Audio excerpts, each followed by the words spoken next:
டெல்லியில் நாளை நடைபெறும் நித்தி ஆயோக் கூட்டத்தில் பங்கேற்பதற்காக முதலமைச்சர் மு.க.ஸ்டாலின் டெல்லி புறப்பட்டுச் சென்றார். மத்திய திட்டக்குழுவுக்கு மாற்றாக உருவாக்கப்பட்ட நிதி ஆயோக் அமைப்பின் 9வது நிர்வாக குழு கூட்டம் டெல்லியில் பிரதமர் மோடி தலைமையில் நாளை நடைபெறுகிறது.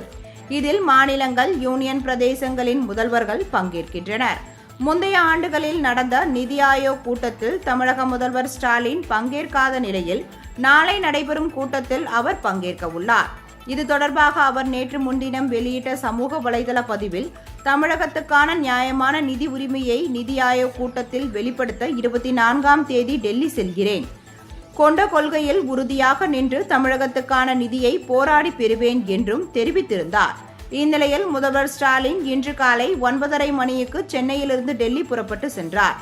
டெல்லியில் தமிழ்நாடு இல்லத்தில் ஓய்வெடுக்கும் அவர் காங்கிரஸ் மூத்த தலைவர் சோனியா காந்தி, முன்னாள் தலைவர் ராகுல் காந்தி உள்ளிட்டோரை சந்தித்து ஆலோசனை நடத்த உள்ளதாக தெரிகிறது. தமிழகத்துக்கான நிதி தொடர்பாக சில மத்திய அமைச்சர்களை முதலமைச்சர் சந்திக்க வாய்ப்பு இருப்பதாக கூறப்படுகிறது. நாளை காலை 9 மணிக்கு டெல்லி பாரத் மண்டபத்தில் நடைபெறும் நிதி ஆயோக் கூட்டத்தில் பங்கேற்கும் முதல்வர் ஸ்டாலின் தமிழகத்துக்கு ஒருங்கிணைந்த கல்வி, பேரிடர் நிவாரண நிதி உள்ளிட்ட நிலுவை நிதிகளை மத்திய அரசு விடுவிக்க வேண்டும் என்று வலியுறுத்த உள்ளார். கூட்டத்திற்கு பின் நாளை இரவு விமானம் மூலம் சென்னை திரும்புகிறார்.